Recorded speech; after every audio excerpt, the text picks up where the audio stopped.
कक्षा 10वीं के अध्याय 1 वास्तविक संख्याएं रियल नंबर्स के दूसरे भाग में आज हम अंकगणित की आधारभूत प्रमेय के बारे में पढ़ेंगे। अंकगणित की जो आधारभूत प्रमेय हैं इसको जानने से पहले हम कुछ संख्याएं भाज्य संख्या और अभाज्य संख्याओं के बारे में हम जान लेते हैं। तो सबसे पहले यदि हम भाज्य संख्याओं की बात करें,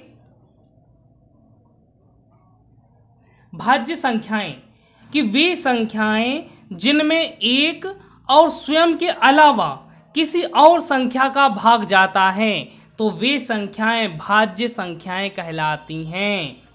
तो हम कह सकते हैं जैसे कि 26। तो 26 में यदि हम देखें कि 2 का भाग भी चला जाएगा, इसमें 13 का भाग चला जाएगा, 26 का भाग चला जाएगा, 1 का तो जाएगा ही और इस स्वयं संख्या 26 का भी जाएगा। तो इस तरीके से हम कह सकते हैं इस संख्या में 2 और 13 का भाग भी जा रहा है, तो यह एक क्या है, भाज्य संख्या है। तो ऐसी संख्याएं जिनमें एक और स्वयं के अलावा किसी अन्य संख्या का भाग जाता है वे संख्याएं भाज्य संख्याएं कहलाती हैं। अभाज्य संख्याएं ये संख्याएं जिनमें एक व स्वयं संख्या का ही भाग जाता है, इसके अलावा किसी संख्या का भाग नहीं जाता, वे संख्याएं अभाज्य संख्याएं कहलाती हैं। जैसे कि यदि हमने कह दिया 2, 3, 5, 13 और इस तरीके से अन्य संख्याएं, इनमें यदि हम देखें 2 में तो 1 का भाग जाएगा और स्वयं 2 का जाएगा, 3 में 1 का जाएगा, 3 का जाएगा, 5 में, 13 में, इस तरीके से, तो वे संख्याएं अभाज्य संख्याएं कहलाती हैं। अब हम अंकगणित की आधारभूत प्रमेय को समझते हैं। इसको सबसे पहले हम एक उदाहरण के द्वारा समझते हैं, फिर इसको हम थ्योरम को लिखेंगे, प्रमेय को लिखेंगे। तो हम यहाँ पर उदाहरण है 140 के अभाज्य गुणनखंड ज्ञात कीजिए। तो हम अभाज्य के बारे में पढ़ चुके हैं, अभाज्य संख्याएं क्या होती हैं, और गुणनखंड, गुणनखंड मतलब इसको अलग अलग भागों में लिखना। हम इसको अभाज्य गुणनखंड निकालते हैं, इसके 140 के अभाज्य गुणनखंड निकालना है। तो हम इसमें सबसे पहले सबसे छोटी अभाज्य संख्या क्या होती है, 2, 2 से भाग देते हैं तो कितने बार जाएगा, 2 सत्ते 14, 0, फिर 2 का भाग चला जाएगा, इसमें 35 आ जाएगा। अब 2 का भाग नहीं जाएगा, अब किसका, 3 का भाग नहीं जाएगा, 5 का, तो 5 का भाग देते हैं, 5 सत्ते 35। अब इसमें 5 का भी नहीं जाएगा, 7 का, तो 7 एकम 7।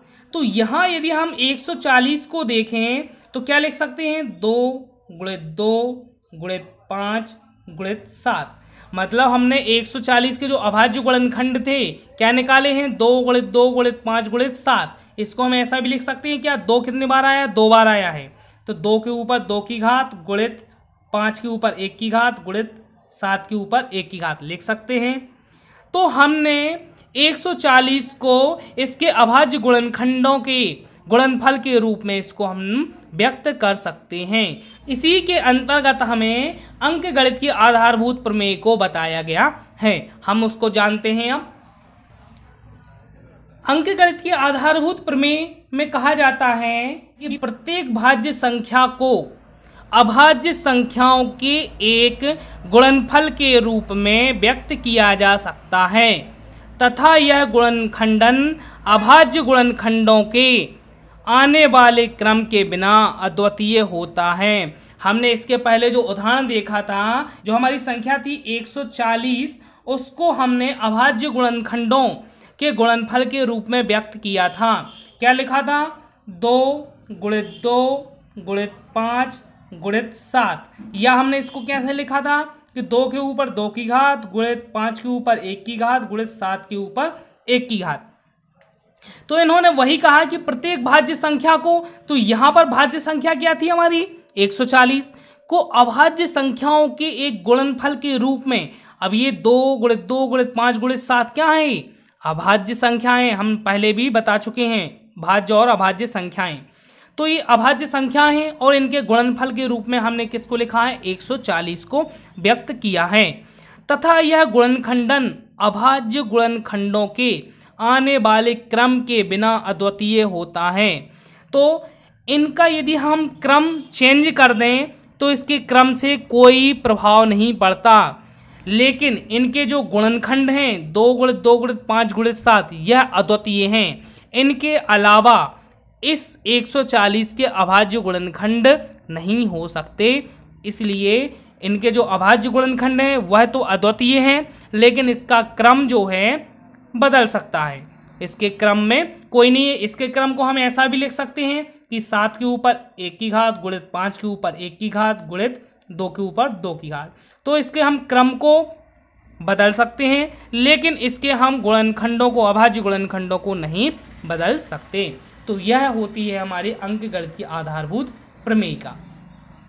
अभाज्य गुणनखंड की विधि द्वारा HCF महत्तम समापवर्तक ज्ञात करना और LCM लघुत्तम समापवर्तक ज्ञात करना। हम इसकी पहले परिभाषा देख लेते हैं, फिर इसको हम उदाहरण के द्वारा ज्ञात करते हैं। यहाँ हम कह सकते हैं कि HCF मतलब महत्तम समापवर्तक क्या होता है। तो हम दो संख्याएं हमें दी गई होती हैं और हम उनका क्या करते हैं, अभाज्य गुणनखंड विधि के द्वारा महत्तम समापवर्तक और लघुत्तम समापवर्तक ज्ञात करते हैं। तो हम कह सकते हैं कि जो HCF ज्ञात करते हैं, तो HCF की जो परिभाषा होती है वह हम समझ लेते हैं। तो यहाँ पर हमने बताया है कि संख्याओं में प्रत्येक उभयनिष्ठ अभाज्य गुणनखंड की सबसे छोटी घात का गुणनफल जो होता है वह HCF कहलाता है। यदि दो संख्याएं हमें दी गई हैं और उनमें जो उभयनिष्ठ संख्याएं हैं, तो उन उभयनिष्ठ संख्याओं की जो सबसे छोटी घात होगी वह जो है HCF कहलाएगी। और हम यदि लघुत्तम समापवर्तक LCM की बात करें, दोनों संख्याओं में जो उभयनिष्ठ होगा उसमें से हम सबसे छोटी घात जो होगी गुणनखंडों की वह हम HCF के अंतर्गत लेते हैं। लेकिन LCM में हमें उभयनिष्ठ नहीं देखना होता है। संख्याओं में संबद्ध प्रत्येक अभाज्य गुणनखंड की, प्रत्येक जो अभाज्य गुणनखंड हैं उनकी जो सबसे बड़ी घात होगी वह LCM कहलाएगी। हम इसको एक उदाहरण के द्वारा और देख लेते हैं। हम यहाँ उदाहरण देखते हैं। अभाज्य गुणनखंड विधि द्वारा 96 और 404 का LCM और HCF हमें दोनों ज्ञात करना है। तो हम यहाँ पर अभाज्य गुणनखंड निकालते हैं 96 की। पहले 2 से भाग देंगे, हम 2 से भाग देंगे 2 चौको 8, 2 अट्ठे 16, 2 से भाग देंगे 24, 2 से भाग देंगे 12, 2 से दिया 6, 2 से देंगे 3 और 3 एकम 3। इसी तरीके से हम 404 के और निकाल लें। 2 से भाग जाएगा 2 दूनी 4, 0, 2 दूनी 4, 2 से चला जाएगा 2 एकम 2, 0, 2 एकम 2। अब नहीं जाएगा। 101 एक अभाज्य संख्या है, इसलिए इसमें 101 का ही जाएगा। तो इस तरीके से हम कह सकते हैं कि जो 96 है उसको हम क्या लिख सकते हैं, 2 गुणित 2 गुणित 2 गुणित 2 गुणित 2 गुणित 3। 404 को 2 गुणित 2 गुणित 101। हम इनको घातों के रूप में भी लिख सकते हैं। तो 2 कितने बार आया है, 5 बार। तो 2 के ऊपर 5 की घात गुणित 3 कितने बार, 1 बार। इसी तरीके से यदि हम 404 को देखें, 2 बार आया है और 101 1 बार आया है। तो हमने जो HCF के लिए परिभाषा पढ़ी थी उसमें कहा गया था कि संख्याओं में प्रत्येक उभयनिष्ठ अभाज्य गुणनखंड की सबसे छोटी घात। तो यहाँ पर हमें देखना है उभयनिष्ठ। यहाँ पर क्या है, 2 और 3, यहाँ पे क्या है 2 और 101। तो उभयनिष्ठ यहाँ पे क्या है, 2 है। तो 2 की जो उभयनिष्ठ गुणनखंड है उसकी जो घात है, लेकिन हमें क्या लेनी, छोटी घात। तो यहाँ छोटी घात क्या है, 2 के ऊपर 2 की घात। तो हम यहाँ कह सकते हैं कि जो इसका HCF है वो क्या आ जाएगा, 2 के ऊपर 2 की घात, अर्थात 2 दूनी 4। तो HCF कितना आ जाएगा, 4 आ जाएगा। LCM लघुत्तम समापवर्तक की बात करें तो उसमें कहा गया था कि संख्याओं में संबद्ध प्रत्येक अभाज्य गुणनखंड की सबसे बड़ी घात, यहाँ पर यदि हम देखें प्रत्येक अभाज्य गुणनखंड की कहा गया है तो 2 के ऊपर 5 की घात, 2 के ऊपर 2 की घात, ये तो उभयनिष्ठ है दोनों में, और घात क्या ले लेंगे सबसे बड़ी, तो हम क्या ले लेंगे 2 के ऊपर 5 की घात ले लेंगे यहाँ पर। लेकिन अब हमें सभी गुणनखंडों को लेना है, उभयनिष्ठ हो तो उनको लेना है और जो नहीं है उनको भी लेना है।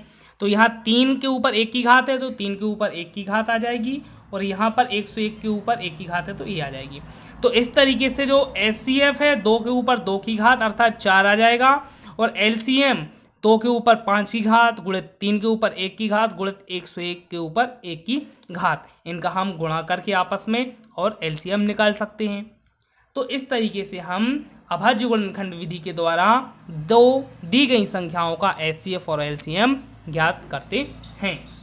हमें यहाँ पर एक सूत्र को और याद रखना है, 2 धनात्मक पूर्णांक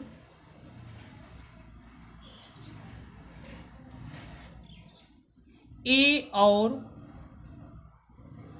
B के लिए यदि हमें 2 धनात्मक पूर्णांक A और B दिए गए हैं, अर्थात 2 हमें धनात्मक संख्याएं A और B दी गई हैं, तो उनके लिए एक सूत्र होता है, यदि LCM यदि हम इन दोनों संख्याओं का निकालते हैं AB का, और HCF यदि हम इन दोनों संख्याओं का निकालते हैं AB का, तो LCM और HCF का गुणनफल जो होता है वह इन 2 दी गई संख्याओं के गुणनफल के रूप का होता है। मतलब दोनों संख्याओं का जो गुणनफल है वह LCM के और HCF के गुणनफल के बराबर होता है। हमें इस चीज